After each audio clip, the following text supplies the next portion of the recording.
Assalamualaikum warahmatullahi wabarakatuh. Perkenalkan, saya Lulu Dahlan dari kelas 1A3. Hari ini saya akan memberikan penjelasan tentang solusi dari dampak negatif perkembangan teknologi dari bidang pendidikan sebagai guru pendidikan agama Islam. Selanjutnya adalah solusi dari beberapa dampak negatif tadi yang saya sudah sebutkan. Yang pertama itu adalah gunakan teknologi informasi sesuai dengan tujuan gitu. Apalagi di bidang pendidikan, berarti tujuannya hanya untuk mencari informasi-informasi tentang ilmu, pengetahuan dan sebagainya gitu. Nah, yang kedua, jika di bawah umur, mintalah pendampingan orang tua.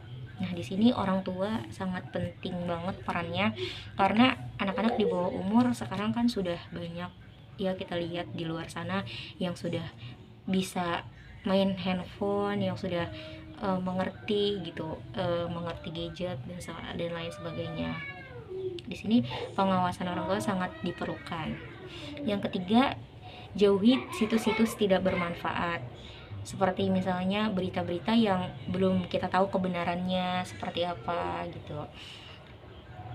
Terus selanjutnya, yang keempat, ketika bersosial media utamakan rasa toleransi dan saling menghargai. Nah, di sini sudah banyak yang kita lihat pengalaman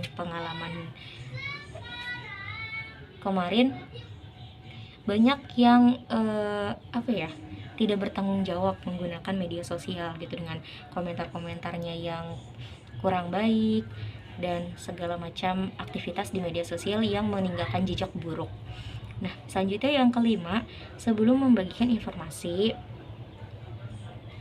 telusuri terlebih dahulu kebenaran informasi tersebut gitu. Jadi bukan hanya siswa atau pelajar bukan hanya mencari informasi, tapi juga bisa membagikan informasi di sosial media. Nah, sebelum membagikan itu harus jelas dulu gitu, harus tahu dulu itu kebenarannya tuh udah akurat atau belum gitu. Nah, selanjutnya perlunya pengaturan waktu untuk menggunakan teknologi. Jadi di sini dari dampak negatif tadi, kecanduan teknologi. Nah, di sini bisa untuk mengatur supaya tidak kecanduan gitu.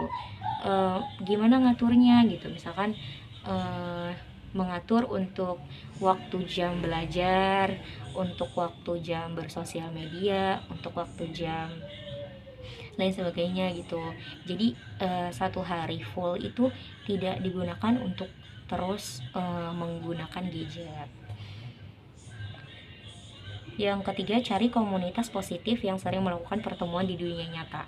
Nah, ini juga tadi berkaitan juga dengan dampak negatif yang munculnya sikap individualisme. Nah, di sini karena tadi mudahnya sarana untuk berkomunikasi secara tidak langsung melalui handphone, jadi banyak orang-orang, bukan hanya siswa, bukan hanya pelajar, tapi juga orang-orang dewasa yang mempunyai sikap individualisme. Jadi di sini bisa cari di media sosial atau di dunia maya segala macamnya, mencari komunitas-komunitas yang baik dan bermanfaat tentunya untuk pendidikan dan agama, yang sering melakukan pertemuan di dunia nyata gitu. Nah, di sini dari pandangan Islam ini berarti guru PH itu sangat berperan penting untuk tetap mengatur, untuk tetap memantau murid-muridnya, siswa-siswanya, untuk tetap dalam lingkungan aman gitu. Lingkungan maksudnya tetap mendapat hal-hal positif, tapi juga nggak dapet yang negatifnya gitu. Mungkin itu saja sedikit solusi yang bisa saya sampaikan. Dalam Islam, Al-Quran tidak pernah mengekang umatnya untuk maju dan modern. Oleh karena itu, penting untuk selalu mengikuti perkembangan teknologi, karena di samping dampak negatif, masih banyak dampak-dampak positif yang bisa kita ambil dari perkembangan teknologi sampai saat ini. Seperti itu. Nah, di sini ada peranan penting yang dimainkan oleh agama Islam dalam perkembangan teknologi saat ini, yaitu akidah Islam harus selalu dijadikan basis dari segala konsep dan aplikasi ilmu pengetahuan dan teknologi. Nah, dari semua solusi yang tadi sudah saya sebutkan, tetap akidah Islam itu yang pertama gitu.